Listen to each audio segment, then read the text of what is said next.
Bismillahirrahmanirrahim. Assalamualaikum warahmatullahi wabarakatuh. Baik, anak-anakku semua, sebelum pelajaran dimulai, mari kita berdoa bersama-sama agar ilmu yang kita dapatkan pada pertemuan kali ini barokah manfaat. Silakan dipimpin untuk berdoa. Kita lanjutkan untuk absen ya. Untuk absen yang pertama, coba Ibu lihat ya. Untuk yang pertama atas nama Vivi Askia Akila. Untuk yang kedua Khairina Zulfa. Yang ketiga Rosita Ali Nasiroh. Untuk yang terakhir Putra Ananda Faro. Baik, kita lanjutkan untuk materi yang selanjutnya. Dari pertemuan yang sebelumnya, ada yang tahu kita sebelumnya sudah membahas mengenai apa? Untuk yang sebelumnya kita sudah mempelajari mengenai akhlak terpuji atau biasa yang disebut dengan akhlakul mahmudah. Ya, baik. Untuk pertemuan kali ini kita akan melanjutkan mengenai akhlakul mahmudah, yaitu akhlak terpuji. Ada yang tahu sebelumnya akhlak itu apa?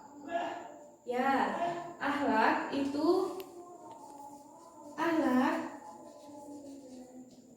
bisa disebut juga dengan budi.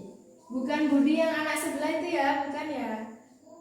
Budi atau kebiasaan atau apalagi? Ayo siapa?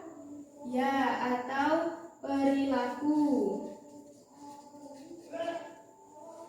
Dari ketiga ini kita bisa ambil kesimpulan bahwa akhlak itu adalah suatu budi, suatu kebiasaan maupun suatu perilaku. Sedangkan yang menurut istilah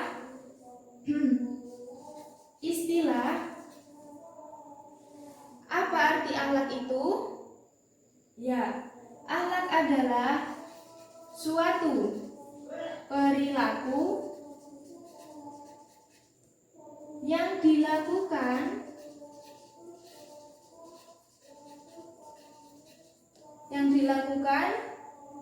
secara terus-menerus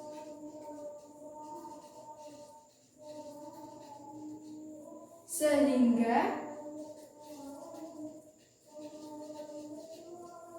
menjadi sebuah kebiasaan.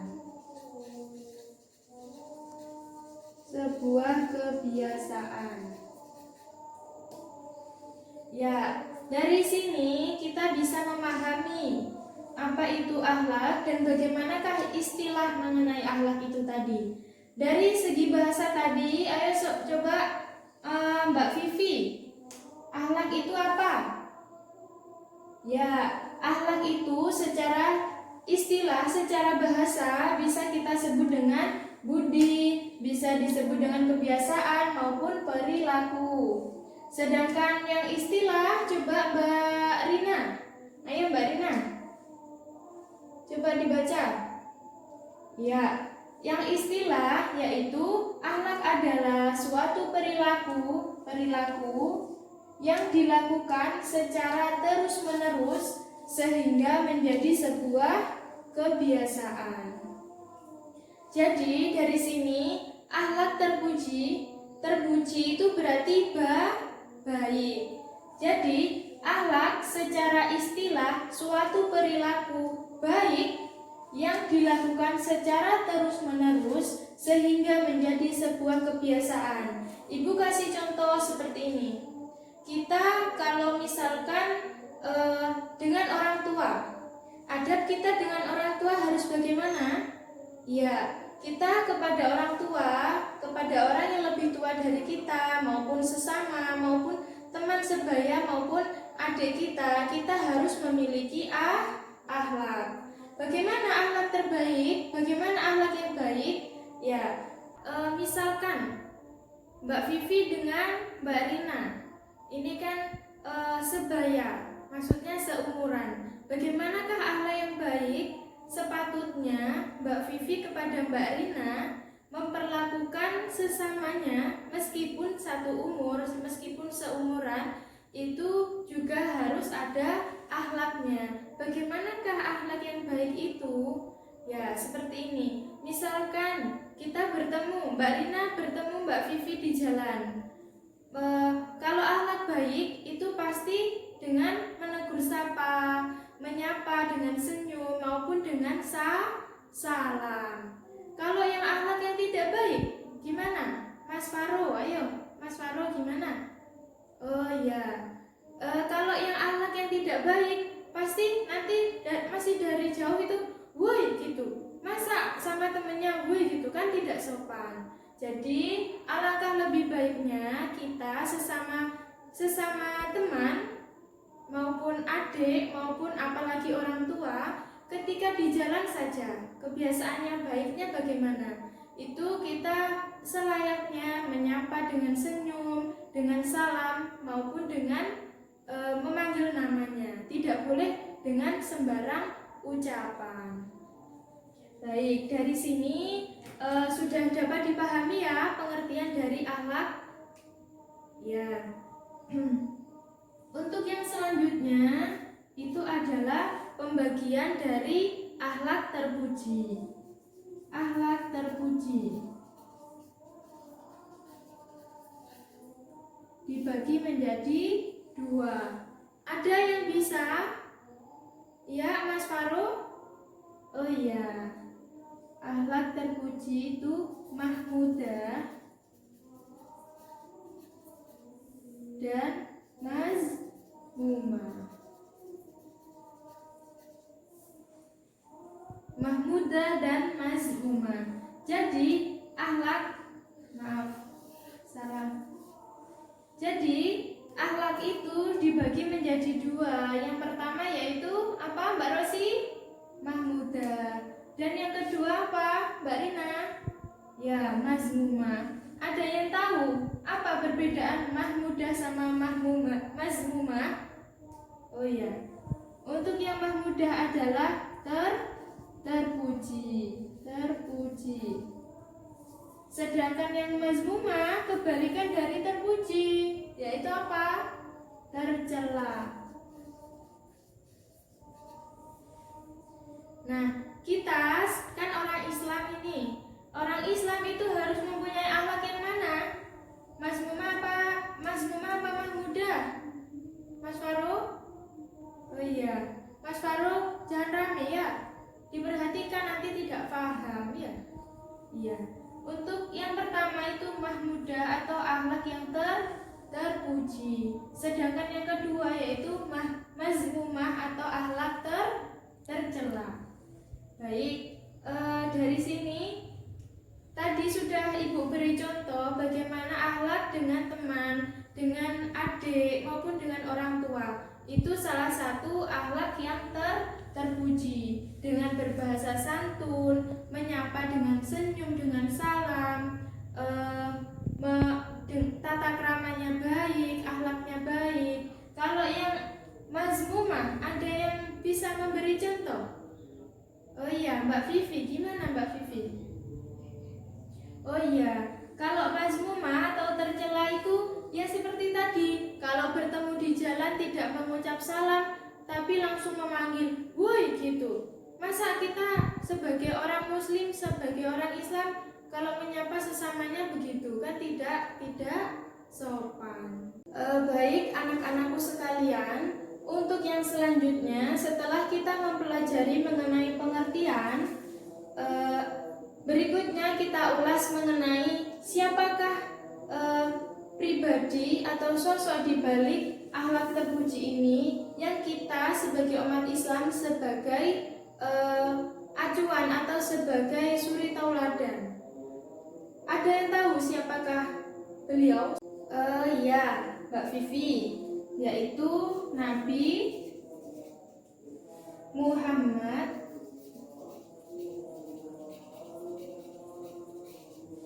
Sallallahu Alaihi Wasallam. Ada Ada yang tahu siapa Nabi Muhammad itu? Ya, Nabi Muhammad adalah putra dari Abdullah, putra dari Siti Aminah.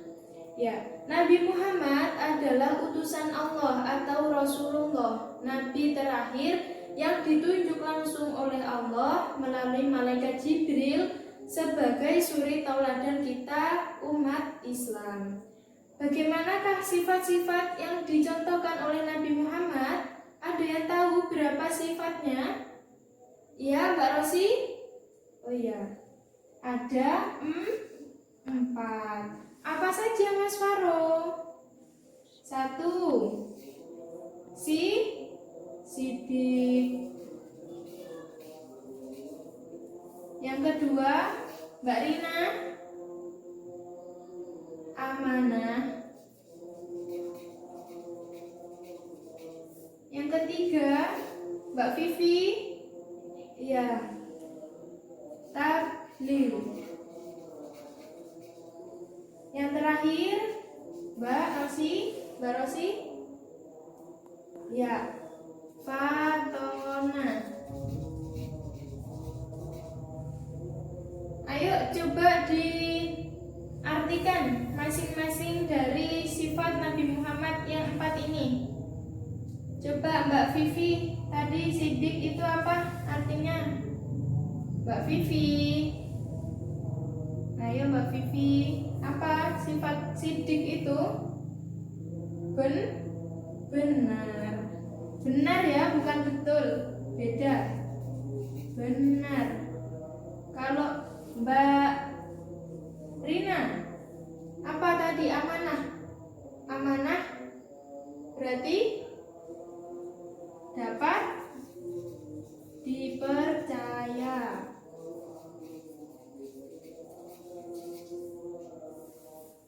Mas Faro, apa itu tabligh? Tabligh adalah menyampaikan.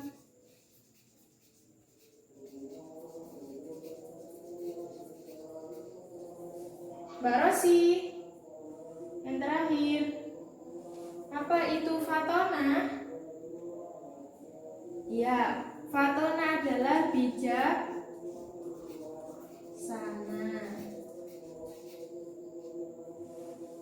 Dari keempat ini, kita sebagai umat muslim diberikan contoh melalui Nabi Muhammad sebagai suri tauladan kita oleh Allah, yang ditunjuk oleh Allah langsung melalui malaikat Jibril, agar supaya kita menjadi umat muslim yang berakhlak mulia, berakhlak mahmudah, bukan berakhlak mazmumah.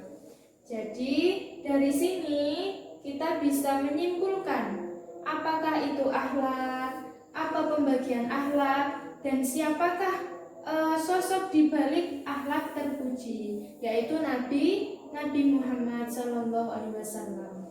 Ya, mungkin dari sini Ibu sudah cukupkan untuk pembelajaran pada pagi hari ini. Semoga ilmu yang kita dapatkan pada pertemuan kali ini bisa mendatangkan manfaat dan barokah. Amin, amin ya rabbal alamin. Mungkin untuk memperjelas materi pada pagi hari ini, Ibu akan memberikan tugas untuk masing-masing anak, bukan kelompok, agar supaya kalian terbiasa dengan tugas-tugas mandiri. Baik, tugas dari Ibu silakan dicatat, dan minggu depan sebelum Ibu datang silakan sudah dikumpulkan di meja. Ya, paham ya? Ya. Untuk tugasnya yang pertama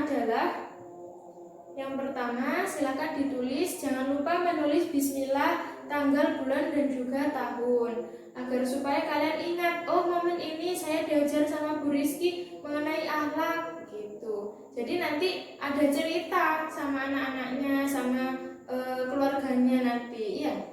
Untuk yang pertama itu silakan jelaskan apakah yang dimaksud Jelaskan apakah yang dimaksud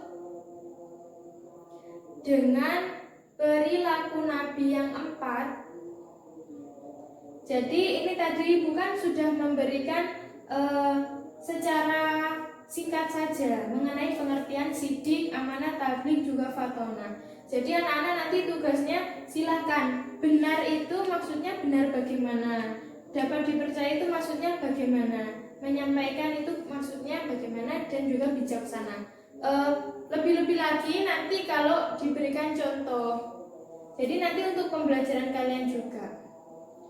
Untuk yang tugas yang kedua, silakan tuliskan, silakan sebutkan sebanyak-banyaknya yang anak-anak bisa dan mampu. Semakin banyak maka semakin bagus. Sebutkan hikmah apa yang ada di dalam akhlak terpuji maupun akhlak tercela. Hikmah apa yang dapat diambil dari kita jika memiliki atau melihat akhlak mahmudah dan akhlak mazmumah. Sudah ya? Paham dengan pertanyaan dengan soalnya? Ya, sudah, kita cukupkan. Silakan ditutup bukunya, dirapikan. Ya, silakan berdoa dipimpin oleh Mas Faro. Ayo Mas Faro, silakan dipimpin berdoa teman-temannya. Ya, terima kasih untuk anak-anakku semua. Semoga apa yang kita pelajari pada pagi hari ini bisa mendatangkan manfaat dan barokah di kemudian hari. Ya, kurang lebihnya Ibu mohon maaf. Jangan lupa dengan tugas yang sudah diberikan, belajarlah jadi mandiri, belajarlah jadi pribadi yang mandiri. Ya,